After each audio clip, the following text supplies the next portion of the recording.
وَإِذَا قُرِئَ الْقُرْآنُ فَاسْتَمِعُوا لَهُ وَأَنصِتُوا لَعَلَّكُمْ تُرْحَمُونَ۔ الحمدللہ والصلاة والسلام علی رسول اللہ۔ اعوذ باللہ من الشیطان الرجیم، بسم اللہ الرحمن الرحیم۔ آج کی کلاس کا آغاز ہم سورۃ الملک سے کریں گے۔ مکی سورت ہے، 30 اس کی آیات ہیں، اور آپ سب یقیناً یہ جانتے ہوں گے کہ نبی کریم صلی اللہ علیہ وسلم کا یہ معمول تھا کہ آپ سونے سے پہلے سورۃ الملک کی تلاوت ضرور فرمایا کرتے تھے۔ ایک حدیث میں آپ صلی اللہ علیہ وسلم نے ارشاد فرمایا کہ ایک سورت اپنے پڑھنے والوں کی طرف سے روز قیامت جھگڑا کرے گی یہاں تک کہ اسے جنت میں داخل کرا دے گی، اور وہ سورۃ الملک ہے۔ اسی طرح یہ بھی ہمیں احادیث میں ملتا ہے کہ یہ سورت عذاب قبر کے لیے رکاوٹ ہے اور نجات دینے والی ہے۔ آئیے دیکھتے ہیں کہ اس سورہ مبارکہ میں اللہ تعالیٰ نے ہمارے لیے کیا پیغام دیا۔ سورت کا آغاز اللہ تعالیٰ کی بزرگی اور برتری کے بیان سے ہوتا ہے، جس کے ہاتھ میں کائنات کی سلطنت ہے اور وہ ہر چیز پر قدرت رکھتا ہے۔ آیت نمبر 2 میں اللہ تعالیٰ موت اور زندگی کا مقصد بیان کرتے ہیں کہ جس نے موت اور زندگی کو ایجاد کیا تاکہ تم لوگوں کو آزما کر دیکھے کہ تم میں سے کون بہتر عمل کرنے والا ہے۔ یعنی انسانوں کی یہ جو زندگی اور موت کا سلسلہ ہے وہ ان کا امتحان ہے، اور امتحان اس چیز کا ہے کہ کس انسان کا عمل زیادہ بہتر ہے۔ سمجھ کے آئی کہ ہم کمرہ امتحان میں ہیں، اور اس امتحان میں امتحان یا مقابلہ کس چیز کا ہے؟ اعمال کا ہے۔ اعمال کے لیے ہمارے پاس معیار کیا ہے؟ قرآن اور اس کی تشریح یعنی سنت و احادیث۔ یہ بات یاد رکھنے کی ہے کہ نیک اعمال کو ہم خود سے ڈیفائن نہ کر لیں، بلکہ قرآن اور حدیث کی روشنی میں ہی نیک اعمال کو کرنے والے ہوں۔ اس کے بعد اللہ تعالیٰ کی مزید جو قدرت ہے اس کو بیان کیا گیا کہ اللہ کی تخلیق کردہ کائنات منظم ہے اور مربوط ہے۔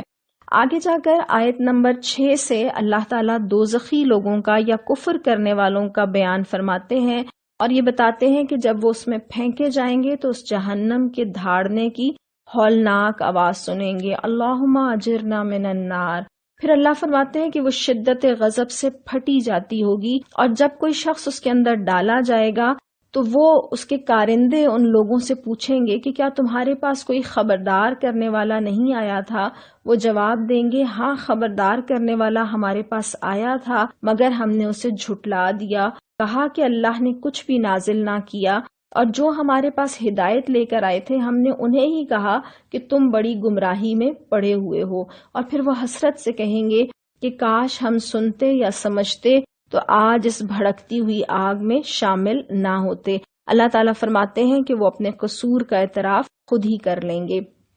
آیت نمبر 12 بہت اہم ہے، جس میں اللہ تعالیٰ فرماتے ہیں کہ جو لوگ بے دیکھے اپنے رب سے ڈرتے ہیں یقیناً ان کے لیے مغفرت ہے اور بڑا اجر ہے۔ یہی دراصل اصل امتحان ہے کہ اللہ پر بغیر دیکھے ایمان لایا جائے اور اس سے ڈرا جائے۔ جب پردہ غیب میں ساری چیزیں ظاہر ہو جائیں گی تب ایمان کا مطالبہ ہی نہ کیا جائے گا، کیونکہ تب امتحان ختم ہو جائے گا۔ اللہ فرماتے ہیں کہ تم خواہ چپکے سے بات کرو یا اونچی آواز سے بات کرو، وہ جاننے والا ہے، اس لیے کہ وہ لطیف ہے اور خبیر ہے، اور وہ سینوں کے حال بھی جاننے والا ہے۔ اور اس کے بعد اللہ تعالیٰ یہ بھی ارشاد فرماتے ہیں کہ اللہ تعالیٰ انسانوں کو چاہے تو آسمان سے طوفانی ہوا بھیج کر ہلاک کر سکتا ہے۔ اگلی آیات میں اللہ تعالیٰ منکرین آخرت اور منکرین توحید سے مباحثہ فرماتے ہیں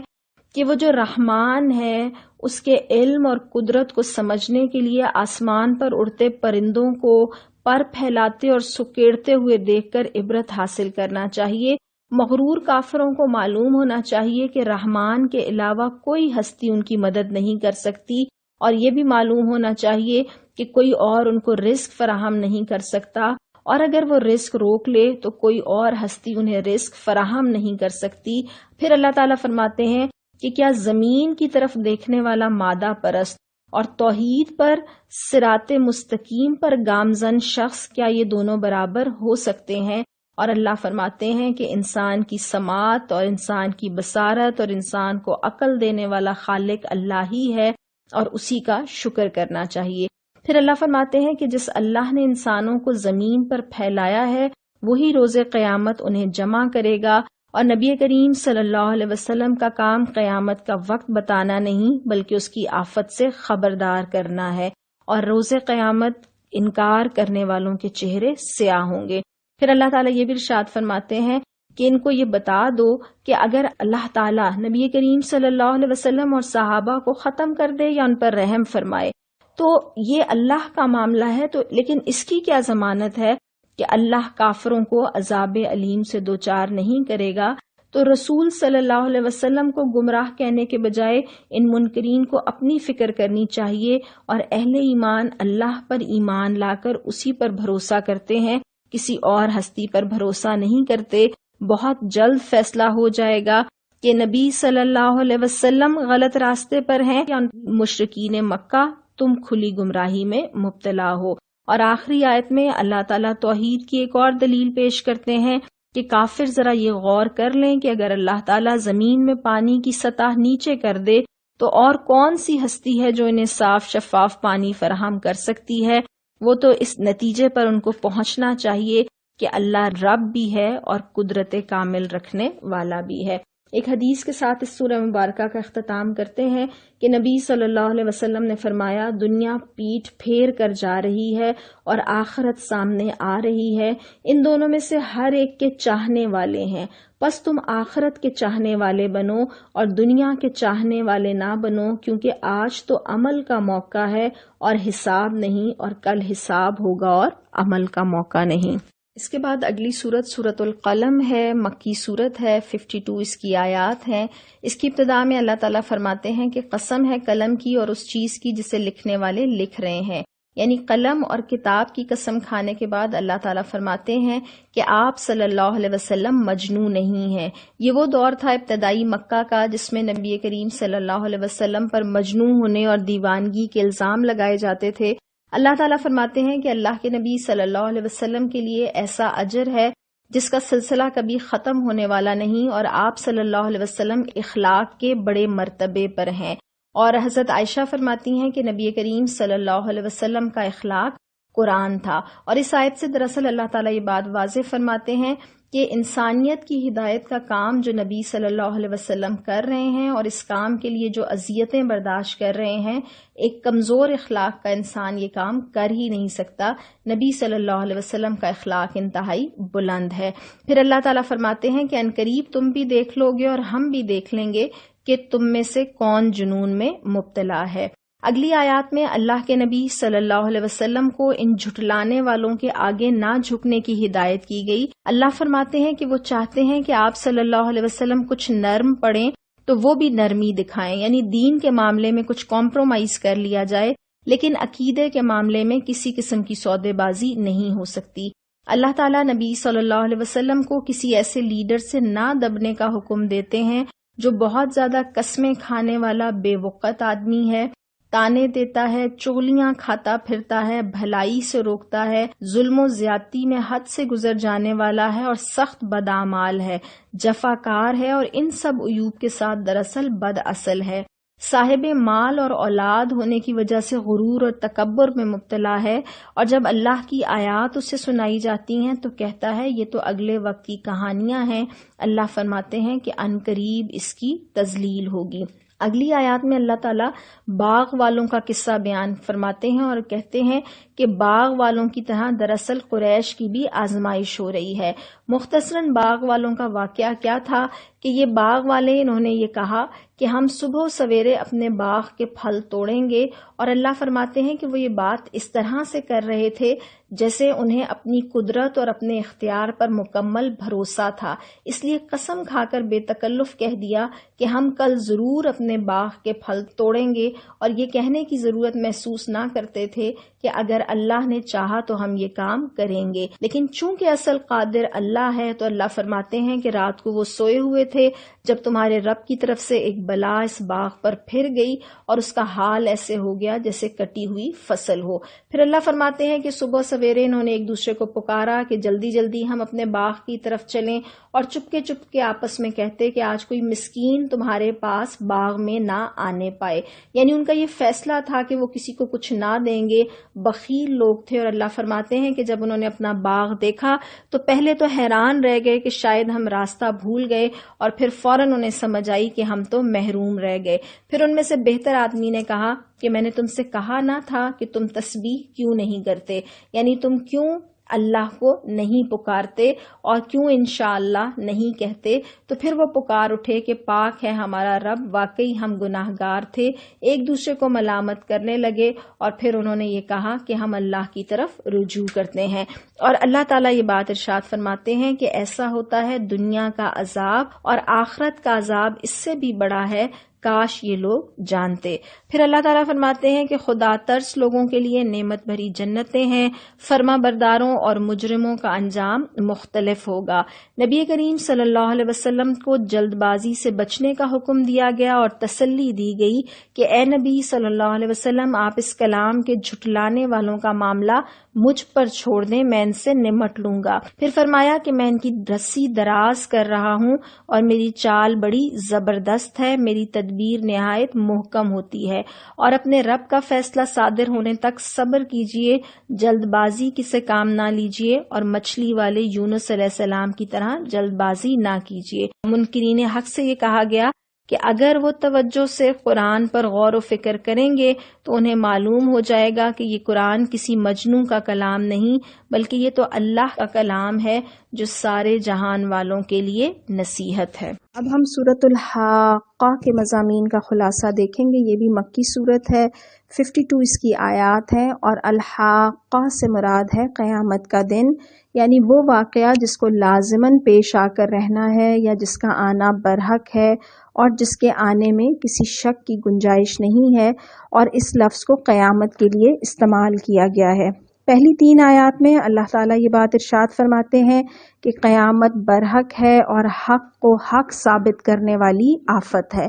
اور اس کے بعد آیت نمبر 4 سے لے کے 12 تک میں مختصراً جزا اور سزا کے تاریخی دلائل دیے گئے اور ان 5 قوموں کا ذکر ہوا جن پر اللہ تعالیٰ کا عذاب نازل ہوا۔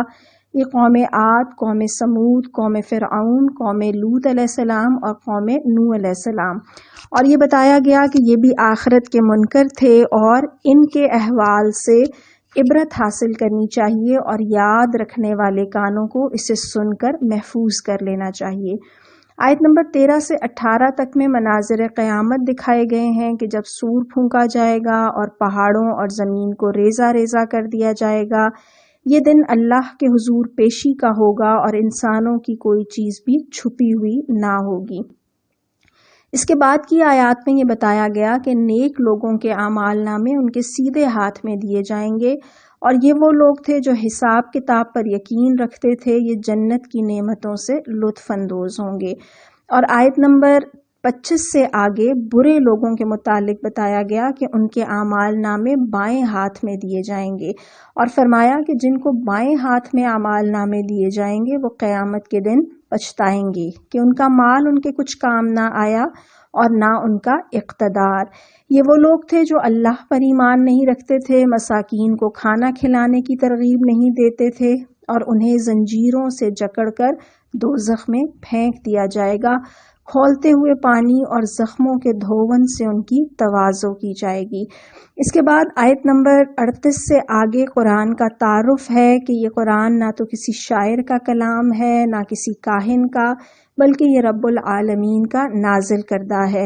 اور اگر نبی صلی اللہ علیہ وسلم بھی خدا نخواستہ اسے خود گڑھ لیتے تو آپ صلی اللہ علیہ وسلم کو بھی سزا دی جاتی، اور فرمایا کہ قرآن متقین کے لیے ایک یاد دہانی ہے اور اللہ تعالیٰ جھٹلانے والوں سے خوب واقف ہے، اور قیامت کے دن جھٹلانے والے حسرت زدہ ہوں گے۔ اور آخری آیت میں بات ارشاد فرمائی گئی کہ شرک کو چھوڑ کر خالص توحید اختیار کرو، اپنے رب عظیم کی بے عیبی کا اعتراف کرو جو ہر قسم کے شرک اور عیوب اور نقائص سے پاک ہے۔ اب ہم سورۃ المعارج کے مضامین کا خلاصہ دیکھیں گے۔ سورۃ المعارج مطلب ہے زینہ یا سیڑھی، یہ بھی مکی صورت ہے، 44 اس کی آیات ہیں۔ اس سورہ مبارکہ کے آغاز میں اللہ تعالیٰ ارشاد فرماتے ہیں کہ مانگنے والے نے عذاب مانگا ہے، اور وہ عذاب جو ضرور واقع ہونے والا ہے۔ اس حوالے سے نضر بن حارث کا قول ملتا ہے کہ اس نے یہ کہا کہ اے اللہ، اگر یہ واقعی تیری طرف سے حق ہے تو تو ہم پر آسمان سے پتھر برسا دے یا ہم پر دردناک عذاب لے آ۔ اس کے علاوہ بھی کئی مقامات میں کفار مکہ کے اس چیلنج کا ذکر ذکر کیا گیا ہے کہ وہ نبی صلی اللہ علیہ وسلم سے کہا کرتے تھے کہ جس عذاب سے تم ہمیں ڈرا رہے ہو وہ لے کیوں نہیں آتے۔ اللہ تعالیٰ ارشاد فرماتے ہیں کہ جب وہ عذاب آ جائے گا تو اسے دفع کرنے والا کوئی نہیں، اور یہ اس خدا کی طرف سے ہے جو عروج کے زینوں کا مالک ہے۔ پھر اللہ تعالیٰ فرماتے ہیں کہ اللہ تک رسائی کے لیے فرشتوں اور جبرائیل علیہ السلام کو بھی 50,000 سال کے برابر کا ایک دن لگتا ہے، اور نبی کریم صلی اللہ علیہ وسلم کو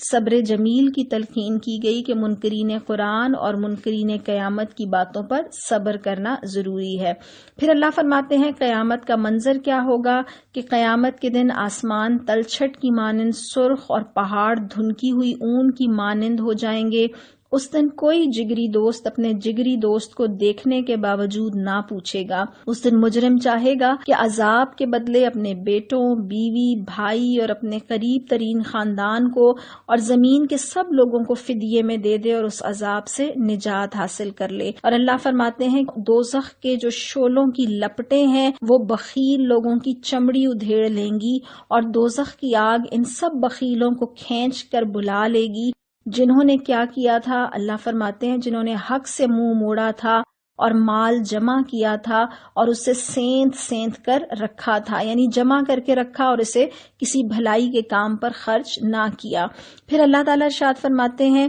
کہ انسان کے کچھ عیوب ہیں، اور وہ یہ ہیں کہ انسان تھڑ دلا ہے۔ جب وہ کسی گرفت میں آ جاتے ہیں اللہ کی تو واویلا کرنا شروع کر دیتے ہیں اور مایوس ہو جاتے ہیں، اور اگر اللہ کی طرف سے کوئی ڈھیل مل جائے تو اس کے شکر گزار ہونے کے بجائے اترانے اور اکڑنے لگتے ہیں، اور اللہ کے بخشے ہوئے مال پر خزانے کے سانپ کی طرح بیٹھ جاتے ہیں، اور یہ منکرین قیامت بے صبرے اور بخیل ہوتے ہیں۔ پھر مومنین کی 9 صفات بیان کی گئیں، یہ ویسی ہی ہیں تقریباً جیسی ہم نے سورۃ المومنون میں پڑھی تھیں، کہ نماز کی ہمیشہ پابندی کرتے ہیں، اپنے مالوں میں سے سائل اور محروم کا حق ادا کرتے ہیں، روز جزا کو برحق مانتے ہیں، رب کے عذاب سے ڈرتے ہیں، شرمگاہوں کی حفاظت کرتے ہیں، امانتوں کا پاس کرتے ہیں، عہد و پیمان کا پاس کرتے ہیں، شہادتوں پر سچائی سے قائم رہتے ہیں، اور نمازوں کی حفاظت کرتے ہیں۔ اور آخر میں یہ بتایا گیا کہ منکرین اس خوش فہمی میں مبتلا ہیں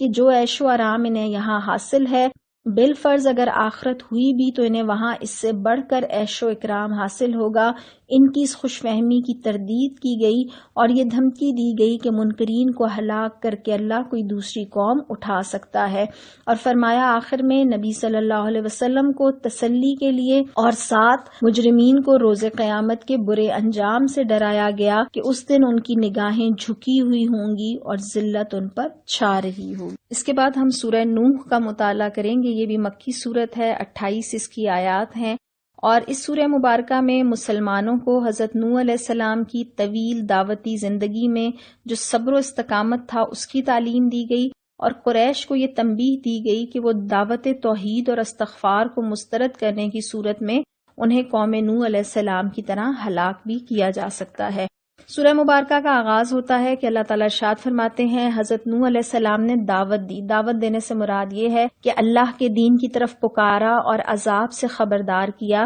ان کی دعوت کے 4 نکات تھے: اللہ کی بندگی کرو، اللہ ہی سے ڈرو، اور میری اطاعت کرو یعنی بحیثیت رسول اور نبی کے، اور استغفار کرو تو تمہیں مزید مہلت دی جائے گی۔ استغفار کرنے پر اللہ گناہوں سے درگزر فرمائے گا۔ اور یہاں پر آگے جا کر حضرت نوح علیہ السلام کی جو یہ تبلیغی سرگرمیاں تھیں اس میں دعوت کے آداب بتائے گئے کہ یہ ایک فل ٹائم کام ہے۔ حضرت نوح علیہ السلام نے شب و روز اپنی قوم کے لوگوں کو پکارا، اور انہیں چپکے چپکے بھی پکارا اور اعلانیہ بھی پکارا، لیکن وہ لوگ اپنی روش پر اڑ گئے اور تکبر کیا۔ یعنی ہر نبی اپنی قوم کے لیے درد مندی رکھتا ہے اور ہر طرح سے ان کو پکارتا ہے کہ وہ اللہ کے دین کی طرف آ جائیں۔ اللہ تعالیٰ یہاں پر استغفار کے 5 دنیاوی فائدے بتاتے ہیں کہ جو اللہ کی طرف رجوع کرتے ہیں اور اللہ سے معافی مانگتے ہیں تو پھر وہاں بارشیں ہوتی ہیں، مال میں اضافہ ہوتا ہے، اولاد عطا کی جاتی ہے، باغات اور نہریں ملتی ہیں۔ تو یہ فوائد ہیں جو استغفار کے دنیا میں بھی حاصل ہوتے ہیں اور آخرت کے بھی فوائد اس کے علاوہ ہیں۔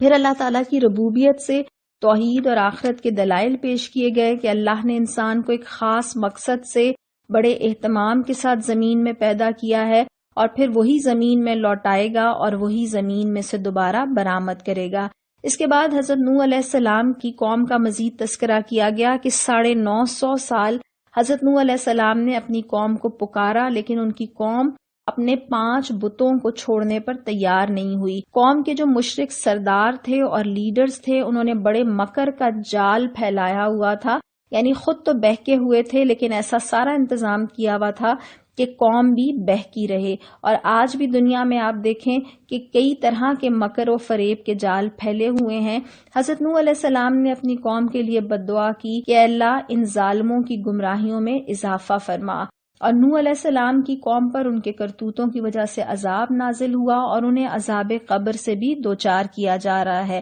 اللہ تعالیٰ فرماتے ہیں کہ اپنی خطاؤں کی وجہ سے غرق کیے گئے اور آگ کے عذاب میں جھونک دیے گئے، پھر عذاب الہی سے بچانے والا کوئی مددگار نہ پایا۔ اور آخری حصے میں حضرت نوح علیہ السلام کا مزید تذکرہ یوں آیا کہ حضرت نوح علیہ السلام نے اپنی کافر قوم کے متعلق بد دعا کی کہ میرے رب ان کافروں میں سے کوئی زمین پر بسنے والا نہ چھوڑ، اور اگر تو نے ان کو چھوڑ دیا تو تیرے بندوں کو گمراہ کریں گے اور ان کی نسل میں سے جو پیدا ہوگا بدکار اور سخت کافر ہی ہوگا۔ اور حضرت نوح علیہ السلام نے دعا کی کہ میرے رب مجھے اور میرے والدین کو اور تمام مومنین کو اور ہر اس شخص کو جو میرے گھر میں مومن کی حیثیت سے داخل ہو بخش دے، اور آخری بد دعا یہ کی کہ اللہ ظالموں کے لیے ہلاکت کے سوا کسی چیز میں اضافہ نہ کرنا۔ تو سمجھ کے آئی کہ حضرت نوح علیہ السلام نے طویل مدت لوگوں کو اللہ کے دین کی طرف پکارا، تو دعوت و تبلیغ کا کام صبر و استقامت کے ساتھ جاری رہنا چاہیے اور لوگوں کو استغفار کی طرف مائل کرنا چاہیے۔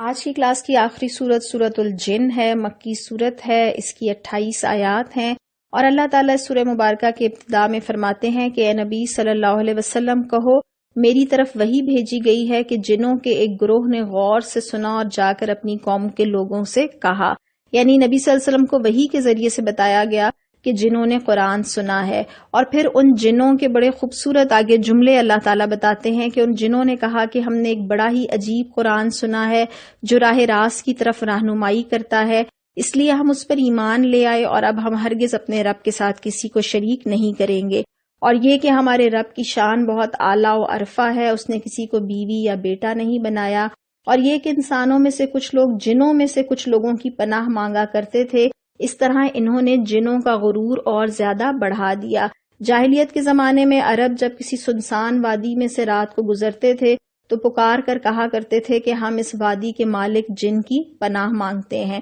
پھر آگے جنوں کے مزید جملے وہ آتے ہیں کہ وہ یہ کہتے ہیں کہ ہم نے آسمان کو دیکھا تو وہ پہرے داروں سے پٹا پڑا ہے، اور اس کے بعد وہ یہ کہتے ہیں کہ ہم میں سے کچھ لوگ سولے ہیں اور کچھ کمتر ہیں، اور وہ یہ کہتے ہیں کہ ہم زمین میں اللہ کو عاجز کرنے والے نہیں ہیں، اور ہم نے جب ہدایت کی تعلیم سنی تو ہم اس پر ایمان لے آئے، اور اب جو کوئی اپنے رب پر ایمان لے آئے اسے کسی حق تلفی یا ظلم کا خوف نہ ہوگا۔ اور یہاں پر اللہ تعالیٰ ہمیں یہ بتاتے ہیں کہ جنات میں بھی اچھے اور برے ہر قسم کے لوگ ہیں، مسلمان بھی اور ظالم بھی، اور یہ بھی جنت یا دوزخ میں جائیں گے۔ اس کے بعد قریش کو تنبیہ کی جا رہی ہے کہ توحید کی دعوت کو مسترد کرنے کا انجام عذاب کی صورت میں ظاہر ہو سکتا ہے، اور قبول کرنے پر بے شمار دنیاوی فوائد بھی حاصل ہو سکتے ہیں، لہٰذا انہیں حکم دیا گیا کہ وہ اللہ کے ساتھ کسی اور کو نہ پکاریں اور نبی صلی اللہ علیہ وسلم کو تکلیف پہنچا کر توحید کی دعوت میں روڑے نہ اٹکائیں۔